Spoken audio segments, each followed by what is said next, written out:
ஓம் சாந்தி. அனைவருக்கும் வணக்கம். நாம் தினந்தோறும் பரமாத்மாவினுடைய மகா வாக்கியத்தை கேட்டுகிட்டே இருக்கோம். இன்றைய மகா வாக்கியம் என்னன்னா, புண்ணிய ஆத்மா ஆகணும்.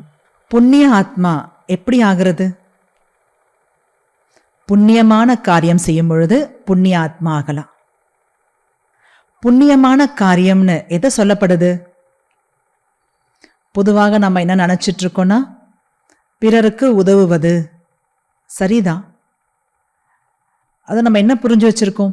அன்னதானம் செய்வது, பொருள் உதவி, பண உதவி, இதெல்லாம் புண்ணியமான செயல்னு புரிஞ்சிருக்கோம். உண்மையாகவே இந்த மாதிரி காரியங்கள் செய்யும் பொழுது நமக்கு புண்ணியம் ஏற்படுதா? நம்ம இதை யோசிக்கணும். நமக்கு தெரியும், ஒவ்வொரு காரியம் செய்கிறோன்னா அந்த காரியத்தினுடைய பின் விளைவை நாம் பார்த்து செய்யணும். அதான் சொல்லுவாங்க இல்லையா, கர்மத்தின் விளைவு மிகவும் ஆழமானது. அதான் பெரியவங்க என்ன சொல்லுவாங்கன்னா, நீங்க பிச்சை போடுங்க, ஆனா பாத்திரம் அறிந்து பிச்சை போடுங்கன்னு சொல்றாங்க. அப்ப அதுல ஒரு ஆழமான அர்த்தம் இருக்கு இல்லையா? இப்போ உதாரணத்துக்கு பாருங்க, நீங்க ரோட்ல போயிட்டே இருக்கீங்க, உங்க முன்னாடி ஒரு பிச்சைக்காரர் வந்து உங்ககிட்ட பிச்சை கேட்கிறாரு, யாசிக்கிறாரு. சரி, நீங்க ரொம்ப கருணை உள்ளத்தோடு அவருக்கு ஒரு 10 ரூபாய் கொடுக்குறீங்க. உங்களை மாதிரி ஒரு 4 பேர் கொடுக்குறாங்க. அவர் போய் என்ன பண்றாரு? அதுல ஸ்மோக் பண்றாரு, இல்ல ட்ரிங்க் பண்றாரு அப்படின்னா, அவர் செய்யக்கூடிய அந்த காரியத்துல, அந்த பாவ செயலுக்கு உங்களுக்கு ஒரு ஷேர் கிடைக்குது. நீங்க ஷேர் ஹோல்டர் ஆயிடுறீங்க. ஸோ நீங்க நல்ல மனசோட தான் கொடுத்தீங்க, ஆனா அவர் அதை தவறான காரியத்துல பயன்படுத்தும் பொழுது அந்த பாவத்தினுடைய ஷேரிங் உங்களுக்கு கிடைக்குது. அது போல நம்ம ஒரு காரியம் செய்யறோம்னா அதை 3 காலத்துல யோசிக்கணும்னு சொல்லுவாங்க. முக்காலத்தை யோசித்து செய்யுங்க. ஸோ அதை நம்ம ரொம்ப கவனம் வைக்கணும். மேலும் பாருங்க, இந்த மாதிரி ஒரு சோஷியல் சர்வீஸ் பண்றதுக்கு பல பேர் இருக்காங்க. எத்தனையோ என்ஜிஓஸ் இருக்காங்க, பெரிய பெரிய பணக்காரங்க இருக்காங்க, பல பேர் இந்த மாதிரி புண்ணியங்கள் செஞ்சுட்டு தான் இருக்கிறாங்க. அது ஒரு நல்ல விஷயம்தான். ஆனா இப்போ உலகத்துல எல்லா தரப்பட்டவங்களும், அதாவது பணக்காரங்க, ஏழைங்க, படிச்சவங்க, படிக்காதவங்க, சின்னவங்க, பெரியவங்க, எல்லாருக்குமே ஒரு தேவை இருக்கு. ஸோ எல்லாருமே ஒரு விஷயத்தை யாசிக்கிறாங்க, வேண்டாங்க. என்னன்னா, எல்லாருக்குமே அமைதி வேணும், மகிழ்ச்சி வேணும். இந்த சுகம் சாந்திய எல்லாருமே வேண்டாங்க, தேவைப்படுது. அப்போ அந்த ஒரு தேவையான விஷயத்த, அந்த அழியாத பொக்கிஷத்தை நாம் அனைவருக்கும் கொடுக்கணும். அதுதான் உண்மையான புண்ணியம். ஸ்தூலமான விஷயங்களை கொடுக்கிறோம், அதுவும் புண்ணியம்தான். ஆனா இந்த அழியாத ஆத்மார்த்தமான ஒரு புண்ணியத்தை நம்ம எல்லாருமே செய்யணும். ஏன்னா நம்ம இந்த ஒரு புண்ணியம் செய்யும் பொழுது ஒருவருடைய வாழ்க்கை மாற்றப்படுது. இப்ப நீங்க ஸ்தூலமான விஷயங்களை எவ்வளவு கொடுத்தாலும் அதை முழுமையாக செய்ய முடியாது. இப்போ உதாரணத்துக்கு பாருங்க, இப்போ நீங்க ஒருத்தருக்கு சாப்பாடு இல்லை இல்லையா, ஒரு பிச்சைக்காரர் வராருன்னா டெய்லி உங்க வீட்டுல பிச்சை எடுக்கிறாரு, நீங்க சாப்பாடு போடுறீங்க, நல்ல விஷயம், அது ரொம்ப நல்ல விஷயம். நீங்க டெய்லி அவருக்கு சாதம் கொடுக்குறீங்க. ஒருவேளை ஒரு நாள் உங்க வீட்டுல கெஸ்ட் வந்துட்டாங்க, இல்லை ஏதோ ஒரு காரணத்தினால சாப்பாடு இல்லை, நீங்க அவருக்கு இல்லைன்னு சொல்றீங்க. அப்ப எப்படி இருக்கும்? அவருக்கு சந்தோஷமா போவாரா? திருப்தியா போவாரா? கண்டிப்பா இல்லை. அவர் மனம் கஷ்டப்படும். ஒரு ஏமாற்றத்தை அவருக்கு நம்ம அழிச்சிட்டோம். டெய்லி கொடுத்துட்டு ஒரு நாள் கொடுக்கலன்னா அந்த ஆத்மா கண்டிப்பாக வருத்தம், அவருக்கு மனசு கஷ்டம்தான் இருக்கும் அவருக்கு. அப்ப அவர்கிட்ட இருந்து நமக்கு என்ன ஒரு வைப்ரேஷன் கிடைக்கும் அப்படின்னா, கண்டிப்பா பிளெஸிங்ஸ் கிடைக்காது. நம்ம எதிர்பார்த்து நம்ம ஏமாற்றத்தை கொடுத்துட்டோம். அதனால இந்த மாதிரி ஸ்தூலமான விஷயத்த ஒருத்தர் கொடுத்து நம்ம யாரையுமே திருப்திப்படுத்த முடியாது. அப்போ உண்மையாக நம்ம எப்படி திருப்திப்படுத்துறதுன்னா, ஒரு ஆத்மாவிற்கு அவர்களுடைய உண்மையான சக்திய, ஆத்மீக சக்தியை கொடுக்கும் பொழுது அவர்களுடைய மனோபலம் அதிகரிக்கும், உள் உணர்வுல மாற்றம் ஏற்படும். அதனால அவங்க வாழ்க்கையில மாற்றத்தை கொண்டு வர முடியும். இப்ப உண்மையான புண்ணியம் அப்படின்னு பார்த்தீங்கன்னா, மனோபலத்தை தானமாக கொடுக்கணும், சக்திகளை தானமாக கொடுக்கணும். அதுதான் அழியாத புண்ணியம். அப்ப மற்றவர்களுக்கு நான் சுகம் சாந்தி கொடுக்கணும், ஒரு திருப்தியை கொடுக்கணும் அப்படின்னா முதல்ல அது எனக்குள்ள ஸ்டாக் இருக்கணும். நான் ரொம்ப அமைதியாக இருக்கணும், நான் மகிழ்ச்சியாக இருக்கணும், நான் திருப்தியாக இருக்கணும். அப்போதான் என்னால மற்றவர்களுக்கு அதை தானமா கொடுக்க முடியும். நான் ரொம்ப கோவப்படுறேன், டென்ஷனா இருக்கிறேன்னா என் முன்னாடி யாராவது வந்தாங்கன்னா நான் அதை அவங்களுக்கு ஷேர் பண்ணுவேன். நான் ரொம்ப மன வருத்தமா இருக்கிறேன்னா என் முன்ன வரவங்களுக்கு அதை ஷேர் பண்ணுவேன். அந்த வைப்ரேஷன் போய் சேரும். அப்ப நான் எப்போ ரொம்ப மகிழ்ச்சியா இருக்கிறேன், அமைதியாக இருக்கிறேன்னா அதை மற்றவங்களுக்கு கொடுக்க முடியும். அப்ப முதல்ல பெரிய ஒரு புண்ணியமே நான் என்னை மாற்றிக்கொள்வது, நான் சக்திசாலி ஆவது. அதுதான் பெரிய மாற்றம். அதான் பரமாத்மா சொல்றாங்க, சுய மாற்றமே உலக மாற்றம். அதுக்கு நம்ம என்ன பண்ணணும்? நம்ம டெய்லி பாருங்க, இப்போ தியானம் பண்ணிட்டு இருக்கோம், கிளாஸ் கேட்டுட்டு இருக்கோம். உங்களுக்கே தெரியும், நம்ம இத்தனை நாள் இந்த பயிற்சி பண்றோம் இல்லையா, டெய்லி கண்டிப்பா நமக்குள்ள மாற்றம் வந்திருக்குதுன்னு உங்க எல்லாருக்கும் கண்டிப்பாக நீங்க பாருங்க, உங்களுக்குள்ள கொஞ்சமாவது மாற்றம் வந்திருக்கு. அப்ப இந்த பயிற்சி நம்ம தொடர்ந்து செய்யும் பொழுது இன்னும் எவ்வளவு மாற்றம் ஏற்படும். அதனால பெரிய ஒரு புண்ணியம், ஒரு நல்ல காரியம் அப்படின்னு சொன்னாலே தன்னை மாற்றிக்கொள்வது. அதற்கு என்ன செய்யணும்? அதுக்கு ஒரு ஃபர்ஸ்ட் ஸ்டெப் என்னன்னா, நம் நேரம் ஒதுக்குவது. அதற்காக டைம் நம்ம கொடுக்கணும். இப்ப உலகத்துல எல்லாருமே ரொம்ப பிஸி ஆயிட்டாங்க. சின்ன குழந்தைங்கள்ல இருந்து பெரியவங்க வரைக்கும் எல்லாருக்கும் பாருங்க, ஏதாவது ஒரு விஷயத்துல டைம் இல்லாம தான் இருக்கு. பிஸி ஆயிட்டே இருக்கிறாங்க, டைம் இல்லைன்னு சொல்லிட்டே இருக்கிறாங்க. ஆனா உண்மையில பார்க்கும் பொழுது நாம் நினைத்தால் கண்டிப்பா நம்ம டைம் கொடுக்க முடியும். ஏன்னா நம்ம தான் கிரியேட்டர், நம்ம தான் படைப்பவர். நம்முடைய காரியத்தை, இந்த நேரத்தை உருவாக்கக்கூடியவங்க நம்ம தான். நம்ம அந்த மாதிரி ஒரு பிளான் பண்ணியிருக்கோம் அப்படின்னா நம்மளால இந்த நல்ல விஷயத்துக்கு டைம் கொடுக்க முடியும். இதுக்கு ஒரு அற்புதமான ஒரு கதை சொல்லுவாங்க. என்னன்னு சொல்லுவாங்கன்னா, ஒரு 3 ஃப்ரெண்ட்ஸ் கதை, 3 ஃப்ரெண்ட்ஸ் கதை. நீங்களும் பல பேர் கேள்விப்பட்டிருப்பீங்க, இருந்தாலும் நம்ம அதை ஒரு முறை பார்க்கலாம். என்னன்னா, ஒருத்தருக்கு 3 ஃப்ரெண்டு இருந்தாங்க. அந்த 3 ஃப்ரெண்ட்ஸுமே எப்படி இருப்பாங்கன்னா, அதுல ஃபர்ஸ்ட் ஃப்ரெண்டு 24 hours அவர் கூடவே இருப்பார். அவ்வளோ திக்கஸ்ட் ஃப்ரெண்ட், அவங்க கூடவே இருக்கக்கூடியவர். செகண்ட் ஃப்ரெண்டு எப்படின்னா, மார்னிங் ஈவினிங் பார்க்கக்கூடியவர். அப்பப்போ பார்ப்பாங்க, கூடவே இருக்க மாட்டாரு, ஆனா மார்னிங் ஈவினிங் அந்த மாதிரி பார்க்கக்கூடியவங்க. மூணாவது ஃப்ரெண்டு எப்படின்னா, எப்பயாவது வருஷத்துக்கு 1 வாட்டி 2 வாட்டி மீட் பண்ணக்கூடியவங்க. 3 ஃப்ரெண்ட்ஸ் இருந்தாங்க. ஒரு ஃப்ரெண்ட் கூடவே 24 hours இருப்பாரு. இன்னொரு ஃப்ரெண்ட் மார்னிங் ஈவினிங்னு அப்பப்ப பார்க்கக்கூடியவர். 3வது ஃப்ரெண்ட் எப்பயாவது பார்க்கக்கூடியவர். இப்போ இவருக்கு வாழ்க்கையில அந்த மாதிரி ஒரு பிரச்சனை வருது. எப்படின்னா, அவருக்கு கோர்ட்ல போய் விட்னஸ் கொடுத்து அவரை காப்பாற்றணும். அந்த மாதிரி ஒரு இக்கட்டான சூழ்நிலை. அவருக்கு போய் சாட்சி சொல்லி அவரை காப்பாற்றணும். அப்போ இயற்கையை எங்க போவாரு? அவருடைய ஃபர்ஸ்ட் ஃப்ரெண்டு கூடவே இருப்பார் இல்லையா, 24 hours அவர்கிட்ட போறாரு.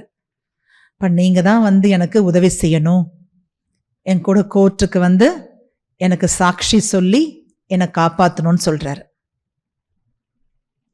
ஆனா என்னன்னு பார்த்தீங்கன்னா, இந்த முதல் ஃப்ரெண்டு முடியாதுன்னு சொல்லிடுறாரு.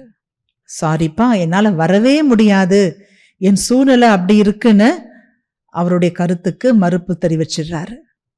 போகலை. இவருக்கு மனசு உடஞ்சி போகுது. ஏன்னா கூடவே இருக்கவரே வர முடியாதுன்னு சொல்லிட்டாரு. அடுத்ததாக செகண்ட் ஃப்ரெண்ட் அவர்கிட்ட போறாரு. மார்னிங் ஈவினிங் பார்க்குறாரு இல்லையா, அவரை போய் மீட் பண்ணி, இப்போ நீங்கள் தான் எனக்கு ஹெல்ப் பண்ணணும், கோர்ட்டுக்கு என் கூட எனக்கு விட்னஸ் சொல்லி காப்பாத்துங்கன்னு சொல்லி ரெக்வெஸ்ட் பண்றாரு. ஆனா என்னன்னு பார்த்தீங்கன்னா, அந்த 2வது ஃப்ரெண்டும் மறுப்பு சொல்லிடுறாரு. சாரி, என்னால் வரவே முடியாது, நான் வேணும்னா நான் கோர்ட் வாசல் வரைக்கும் உன்னை ட்ராப் பண்றேன், அது வரைக்கும் கூட வரேன், என்னால் உள்ள சாட்சி சொல்ல முடியாதுன்னு அவரும் இல்லைன்னு சொல்லிடுறாரு. இவருக்கு ரொம்ப மனசு உடைஞ்சு போகுது. அப்ப என்ன பண்ணுவாரு? வேற வழியே இல்லை, 3வது ஃப்ரெண்டு கிட்ட போறாரு. எப்பயாவது மீட் பண்ணுவார் இல்லையா, அவர்கிட்ட போறாரு. இப்ப நீங்க தான் எனக்கு ஹெல்ப் பண்ணி ஆகணும், வேற யாருமே இல்லைன்னு சரண்டர் ஆகுறாரு அவர்கிட்ட. ஆனா கடைசியில அந்த 3வது ஃப்ரெண்டு தான் அவருக்கு ஹெல்ப் பண்றாரு. பார்த்தீங்கன்னா அவர் வாழ்க்கையை அந்த 3வது ஃப்ரெண்ட் காப்பாத்தி கொடுக்கிறாரு. இது போல நாம் ஒவ்வொருத்தருடைய வாழ்க்கையிலுமே 3 நண்பர்கள் இருக்காங்க, 3 ஃப்ரெண்ட்ஸ் நம்ம எல்லாருக்குமே இருக்காங்க. நம்ம எல்லாம் ஆத்மாக்கள் தானே. ஆத்மாவாகிய நம்முடைய முதல் ஃப்ரெண்டு யாரு? நம்ம கூடவே 24 hours இருக்கிறது யாரு? நமக்கு தெரியும், நம்முடைய முதல் ஃப்ரெண்ட் இந்த உடம்பு தான். நம்ம கூடவே 24 hours 24 மணி நேரமும் கூடவே இருக்கு. ஸோ ஃபர்ஸ்ட் ஃப்ரெண்ட் உடம்பு. நம்முடைய 2வது ஃப்ரெண்ட், செகண்ட் ஃப்ரெண்டு யாரு? ஆத்மாக்களாகிய நம்முடைய செகண்ட் ஃப்ரெண்டு யாருன்னா நம்முடைய நண்பர்கள், சொந்தக்காரங்க. கூடவே இருக்க மாட்டாங்க, ஆனா அப்பப்போ மீட் பண்ணிப்போம். காலையில சாயங்காலம் எப்படி முடியுமோ அப்பப்ப சந்திக்கக்கூடியவங்க. அதே போல நம்ம ஆத்மாக்களுடைய 3வது ஃப்ரெண்டு யாரு? நாம் எப்பயாவது செய்யக்கூடிய புண்ணிய கர்மம், புண்ணிய செயல். நம்ம எப்பயாவது கோயிலுக்கு போனா பண்ணுவோம், பிறந்த நாள் வந்தா, ஏதாவது நல்ல நாள் வரும்போது புண்ணியம் செய்யறோம். இப்போ 3வது ஃப்ரெண்டு நாம் செய்யக்கூடிய புண்ணிய செயல். இப்போ என் வாழ்க்கையில ஒரு பிரச்சனை வருது, எனக்கு உதவி செய்யணும். இப்ப பாத்தீங்கன்னா நம்ம எல்லாருக்கும் தெரிஞ்சிருக்கும், இப்ப நம்ம இந்த நாடகம் முடிய பொழுது வீட்டுக்கு போறோம். இப்ப வீட்டுக்கு போகும் பொழுது என் கூட வரப்போறது யாரு? ஃபர்ஸ்ட் ஃப்ரெண்ட் வர முடியுமா? இத்தனை காலம் நம்ம கூடவே இருக்கு இந்த உடம்பு, 24 hours கூடவே இருக்கு முதல் ஃப்ரெண்டு. கூட வர முடியுமா? வீட்டுக்கு பரந்தாமத்துக்கு வர முடியுமா? முடியாது. ஒன்ஸ் இந்த உடம்பை விட்டு ஆத்மா பிரிஞ்சிடுச்சுன்னா உடம்பும் ஆத்மாவும் வேற வேற தான், ஒட்ட முடியாது. இருக்கும் பொழுது கூடவே இருக்கக்கூடிய உடம்பு, இந்த உடம்பை விட்டு நான் பிரிஞ்சிட்டேன்னா ஒன்று சேர முடியாது. அப்ப நான் கடைசியில வீட்டுக்கு போகும் பொழுது, பரந்தாமத்துக்கு போகும் பொழுது இல்லையா, என் கூட யார் வரப்போறா? முதல் ஃப்ரெண்ட் வர முடியாது. இப்ப 2வது ஃப்ரெண்டு, சொந்தக்காரங்க, நண்பர்கள், அவங்க வர முடியுமா என் கூட? அவங்களும் வர முடியாது. அதான் ஒரு பாட்டு இருக்கு இல்லையா, வீடு வரை உறவு, வீதி வரை மனைவி, காடு வரை பிள்ளை, கடைசி வரை யாரோ. அப்ப கடைசி வரை யார் வர முடியும்? நான் செய்யக்கூடிய என் புண்ணிய கர்மா, என்னுடைய 3வது ஃப்ரெண்டு தான் என் கூட வர முடியும். இந்த விஷயம் எல்லாருக்குமே தெரியும் தானே, இது நம்ம யாருமே மறுக்க முடியாது. நம்ம எல்லாருக்கும் தெரிந்த ஒரு சத்தியமான விஷயம் இது. ஆனா நம்ம இதை எவ்வளவு புரிஞ்சிருக்கோம்? இப்ப என் கூட கடைசியில டிராவல் பண்ணக்கூடியது யாருன்னா, நான் செய்யக்கூடிய புண்ணிய கர்மா தான், புண்ணிய செயல் தான். இந்த உடலும் வர முடியாது, என் சொந்த பந்தம் நண்பர்களும் வர முடியாது, ஆனா 3வது நண்பன் தான் வர முடியும். இதை புரிந்தும் கூட அந்த 3வது நபருக்கு, அந்த நண்பருக்கு நம்ம எந்த அளவுக்கு முக்கியத்துவம் கொடுக்கிறோம்? நீங்க பாருங்க, ஒரு நாளைக்கு 24 மணி நேரம். அந்த 24 மணி நேரத்துல நம்ம இந்த 3 ஃப்ரெண்ட்ஸுக்கும் நம்ம எவ்வளவு டைம் கொடுக்கிறோம்? அதிகபட்ச டைம் யாருக்கு கொடுக்கிறோம்னா, ஃபர்ஸ்ட் ஃப்ரெண்டுக்கு கொடுத்துதான் ஆகணும். இந்த உடம்ப பார்த்துக்கணும் இல்லையா, சாப்பிட்றது, குளிக்கிறது, தூங்குறது, பராமரிக்கிறது, அதுக்கு டைம் கொடுத்துதான் ஆகணும். ஓகே, கொடுக்கலாம். அடுத்தது நம்மளுடைய ஃபேமிலி ஃப்ரெண்ட்ஸ்க்காக டைம் கொடுக்குறோம் தானே, அதுவும் கொடுத்துதான் ஆகணும், நல்லது. ஆனா இந்த 3வது ஃப்ரெண்டு புண்ணிய கர்மம், அதுக்காக நம்ம எவ்வளவு டைம் கொடுக்கிறோம் ஒரு நாளைக்கு? யோசிச்சு பாருங்க.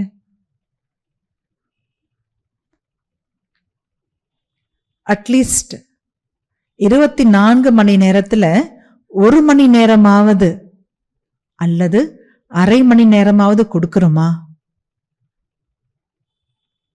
நம்ம அதை பத்தி யோசிக்கிறதே இல்லை. ஆனா தெரியும் நமக்கு, 3வது ஃப்ரெண்டு தான் என் கூட கடைசி வரைக்கும் டிராவல் பண்ண போறது, எனக்கு உதவி செய்யக்கூடியது, என்னை காப்பாற்றக்கூடியவர் அவர்தான். ஓகே, நம்ம இதுவரை அதை பத்தி யோசிக்கலனாலும் பரவாயில்ல.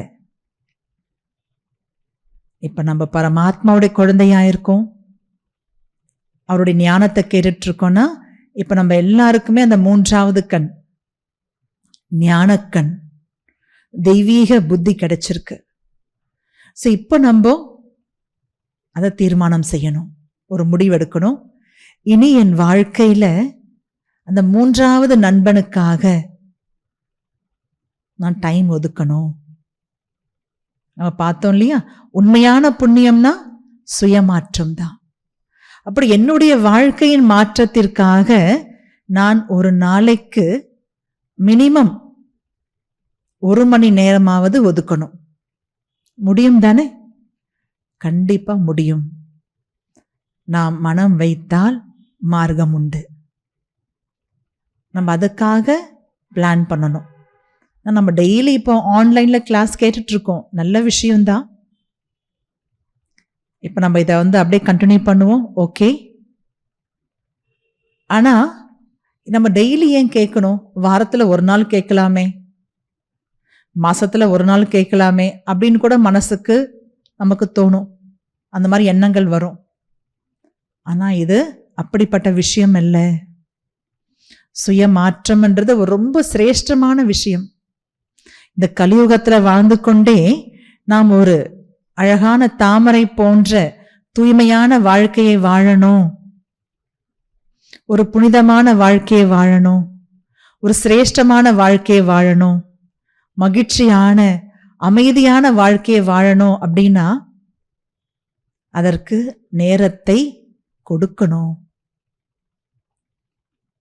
தினமும் கொடுக்கணும். எப்படி நம்ம உடம்புக்காக நம்ம டெய்லி சாப்பிட்றோமா இல்லையா? அதை பாருங்க, உடம்புக்காக 3 வேளை சாப்பிட்றோம், இல்லை மினிமம் 2 வேளையாவது சாப்பிடுவோம். அப்படின் போது நம்முடைய ஆத்மாவிற்காக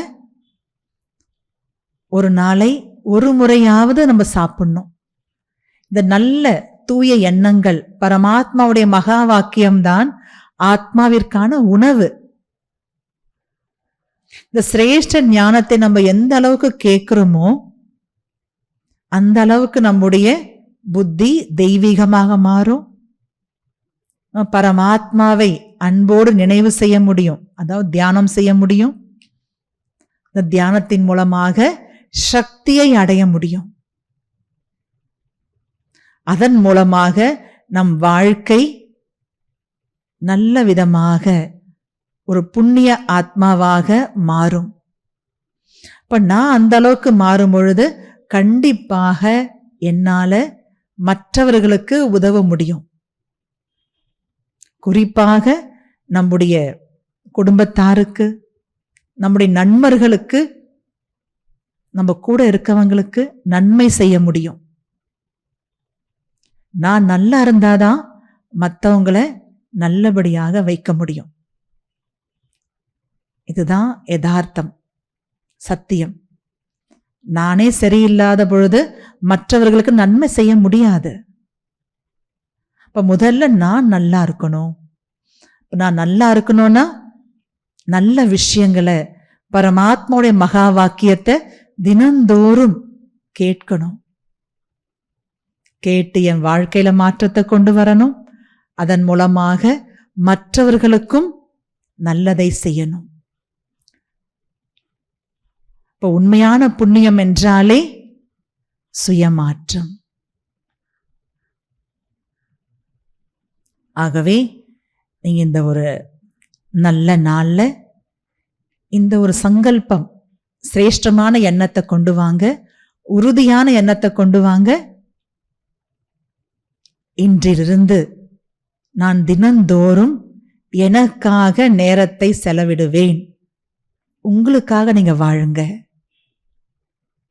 அது ரொம்ப முக்கியம். உங்க வாழ்க்கை மிகவும் உன்னதமானது. ஏன்னா உங்க ஆத்ம தீபம் பிரகாசமாக இருக்கும் பொழுது அந்த தீபத்தின் மூலமாக பல தீபங்கள் பிரகாசம் அடையும். பல பேருடைய வாழ்க்கை பிரகாசம் அடையும். ஒரு தீபத்தை வைத்துதான் பல தீபங்கள் ஏற்றப்படுது.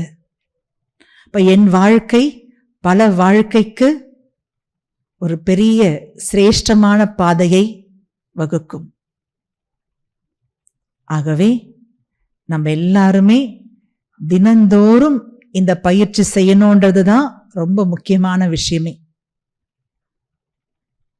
நம்ம ஏற்கனவே சொல்லியிருக்கோம், நம்முடைய சென்டர், மெடிடேஷன் சென்டர் எல்லா ஏரியாலுமே இருக்கு. நீங்க எங்க இருக்கீங்களோ கண்டிப்பா அந்த ஏரியால நம்முடைய பிரான்ச்சஸ் இருக்கு. நீங்க அட்ரஸை தெரிஞ்சுட்டு அங்க நீங்க போங்க. டெய்லி ஆன்லைன்ல கேட்குறீங்க, ஓகே, நல்ல விஷயம்தான். ஒரு முறையாவது சென்டருக்கு போய் பாருங்க, ரொம்ப வித்தியாசத்தை நீங்க பார்ப்பீங்க.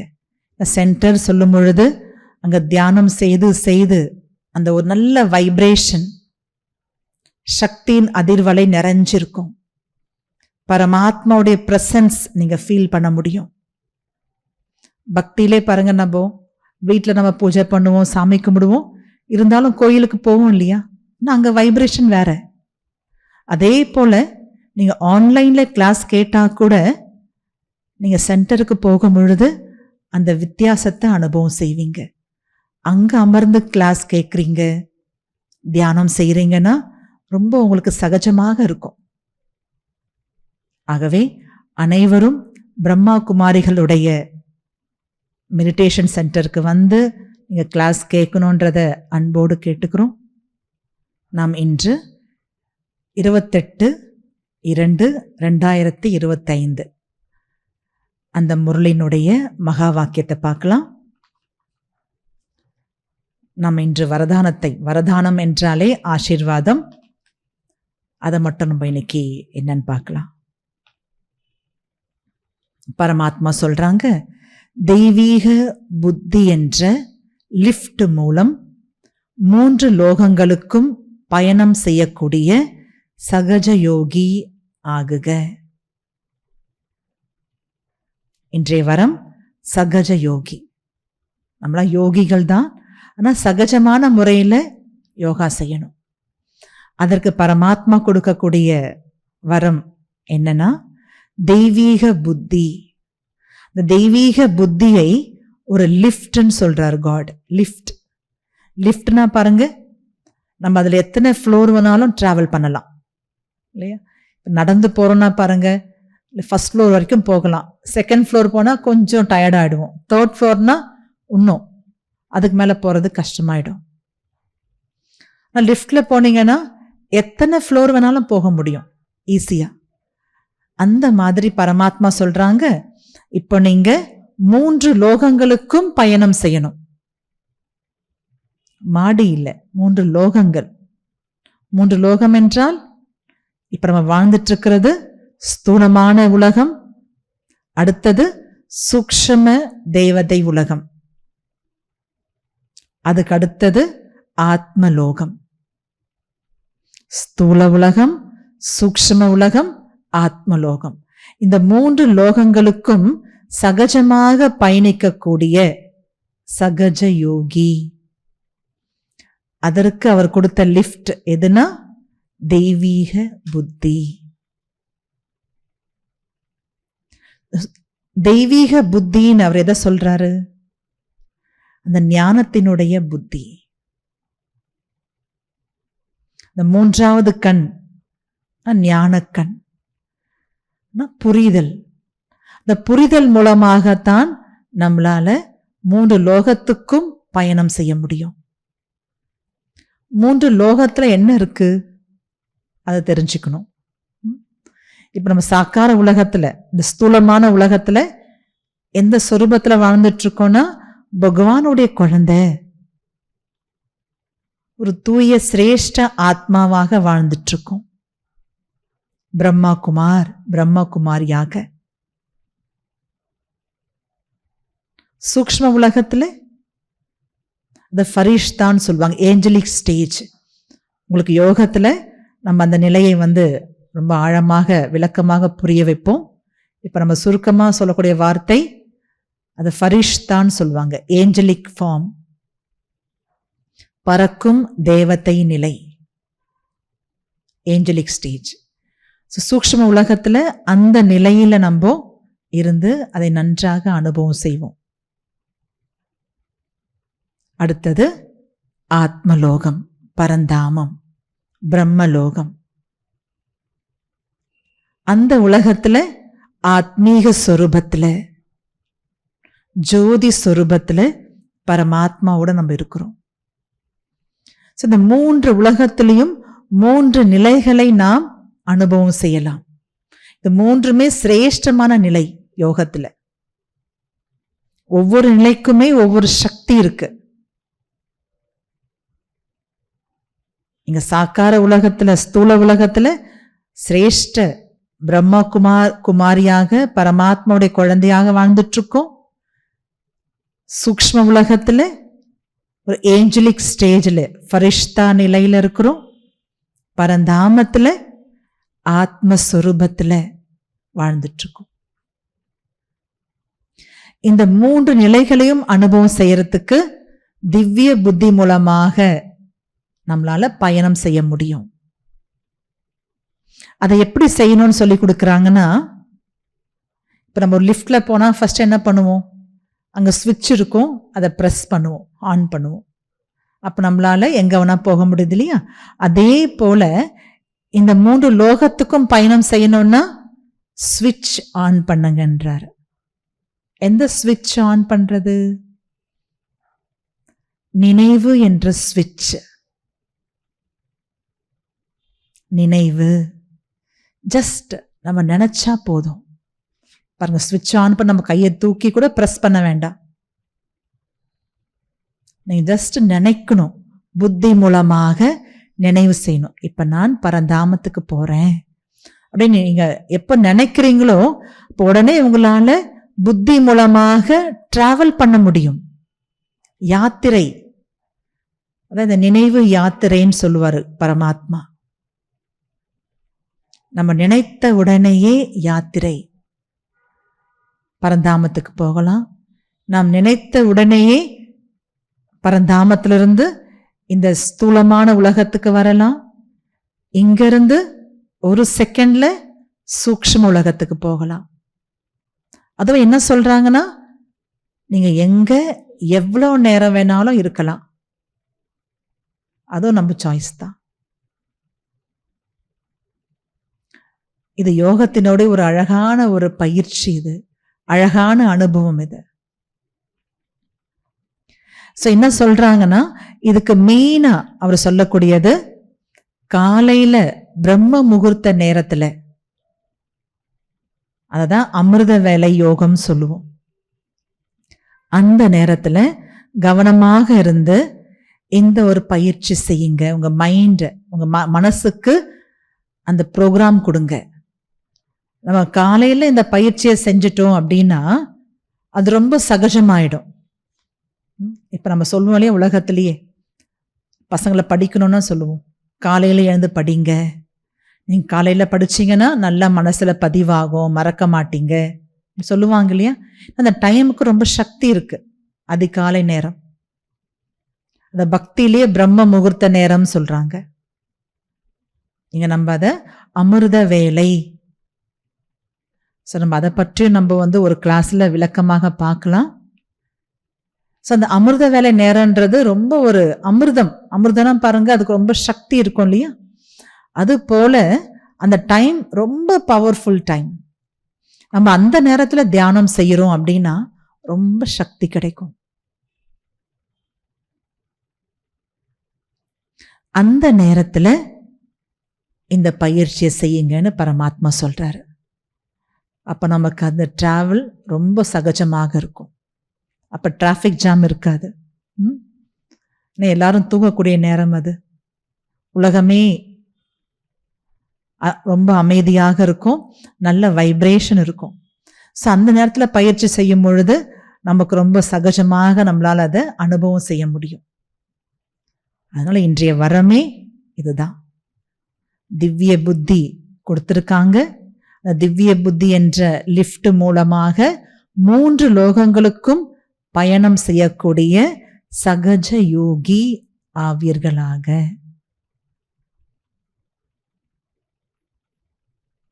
நல்லது.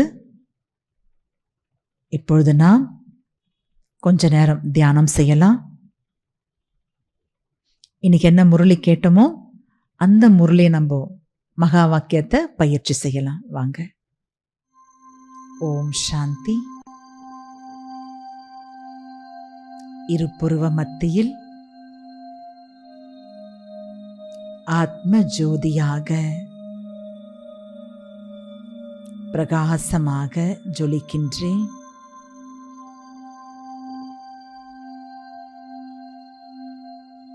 நான் ராஜயோகியாக யோக நிலையில் ஆத்மீக விழிப்புணர்வோடு அமர்ந்திருக்கின்றேன். எல்லாரும் அந்த ஒரு உணர்வுல வந்துருங்க. ஸ்ட்ரெயிட்டா உட்காருங்க. மனதையும் புத்தியையும் ஒருமுகப்படுத்திடுங்க. யோகி போஸ்டர்ல அமருங்க. எங்க இருந்தாலும் விழிப்புணர்வோடு இருங்க.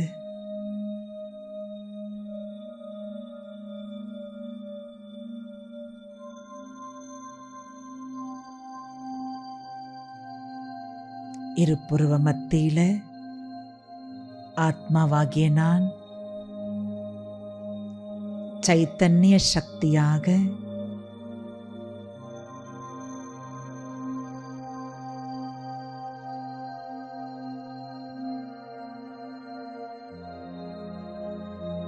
அமைதியான ஆத்மாவாக அமர்ந்திருக்கின்றேன்.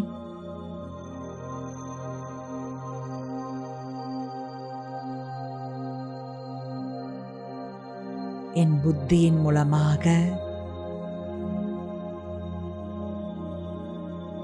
என் அன்பு தந்தை சிவத்தந்தையை நினைவு செய்கின்றேன்.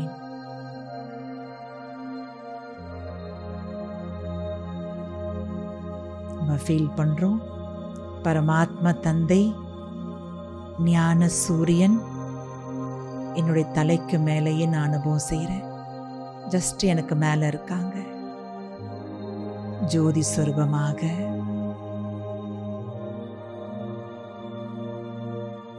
சக்தியின் சூரியனாக இருக்காங்க. மனக்கண்ணில் கற்பனை செய்து பாருங்க. என் தந்தை எனக்கு மேல இருக்காங்க. அவருடைய சக்தியின் கிரணங்கள் குறிப்பாக ஞானத்தின் சக்தி, ஞானத்தின் ஒளி கிரணங்கள் என் மீது விழுகின்றது.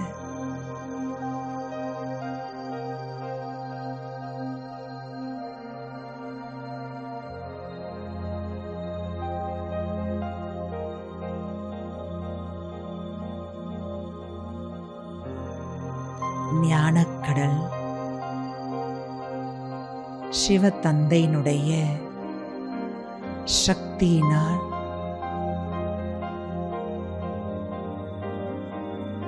என்னுடைய புத்தி தெய்வீக தன்மையை அடைகின்றது.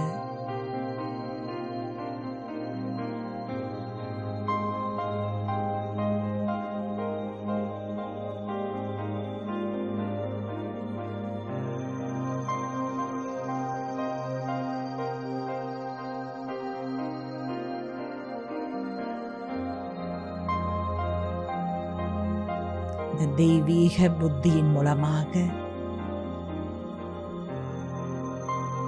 என்னால் எல்லா விஷயங்களையும் சரியாக பகுத்தறிந்து தீர்மானிக்க முடிகின்றது.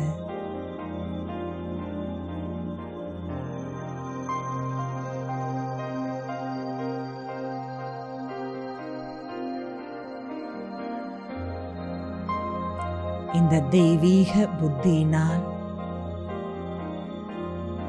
என்னால் சகஜமாக 3 லோகங்களுக்கும் பயணம் செய்ய முடிகிறது.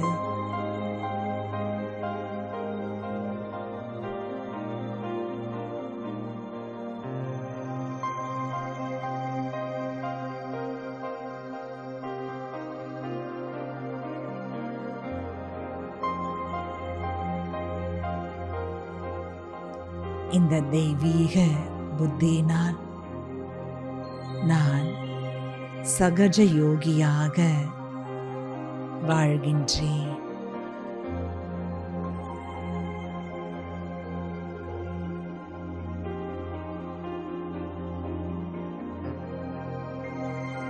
நன்றாக அனுபவம் செய்கிற பரமாத்மாவுடைய சக்தியின் கிரணங்கள்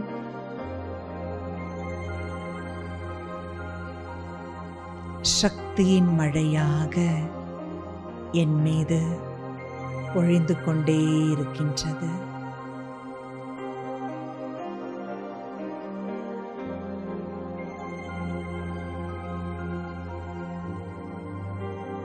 இந்த சக்தியின் கிரணங்கள் சீத்தளமாக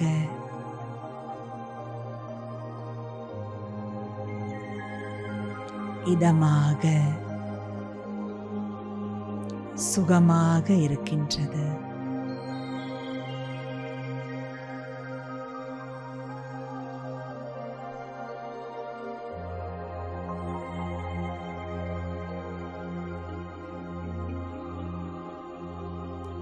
இந்த சிரேஷ்ட மனநிலையில்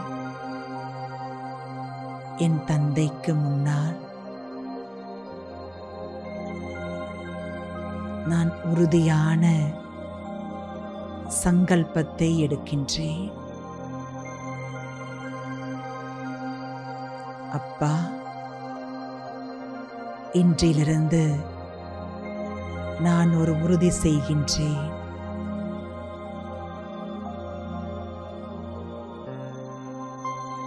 என்னுடைய வாழ்க்கையில் தினந்தோறும் என்னுடைய சுய மாற்றத்திற்காக உங்களுடைய மகா வாக்கியத்தை கண்டிப்பாக கேட்பேன்.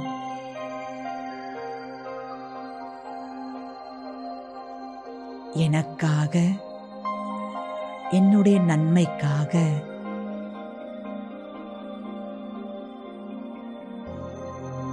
என் நேரத்தை ஒதுக்குவேன்.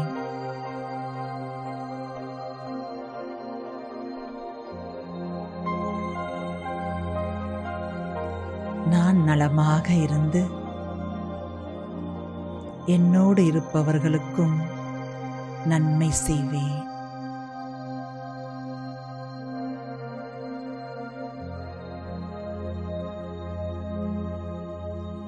இந்த ஒரு உறுதியை சிவ தந்தைக்கு முன்னால் நான் எடுக்கின்றேன்.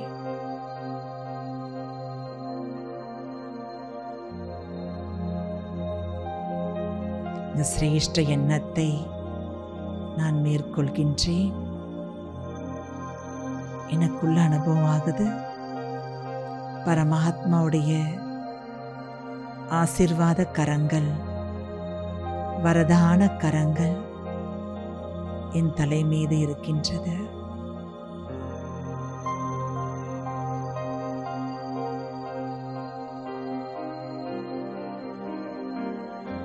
அவருடைய சக்தியின் கிரணங்கள் சக்தியின் குடை நிழலாக என் மீது இருக்கின்றது.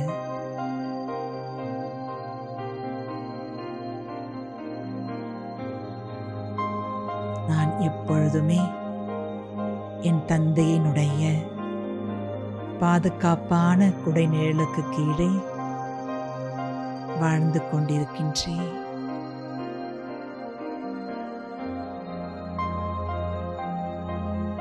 எங்கு சென்றாலும் வந்தாலும் என் தந்தையின் சக்தியின் பாதுகாப்புக்குள்ளேயே இருக்கின்றேன்.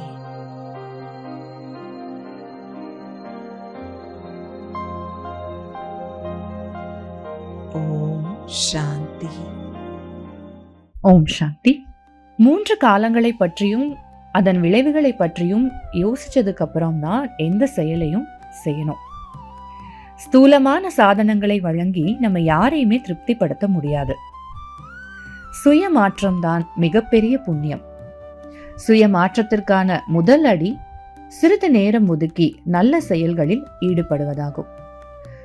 ஆத்மாவாகிய நாம இந்த உடலை விட்டு பரந்தாம வீட்டிற்கு போகும்போது நம்முடைய புண்ணிய கர்மங்கள் மட்டுமே நம்ம கூட வரும். ஓம் சாந்தி.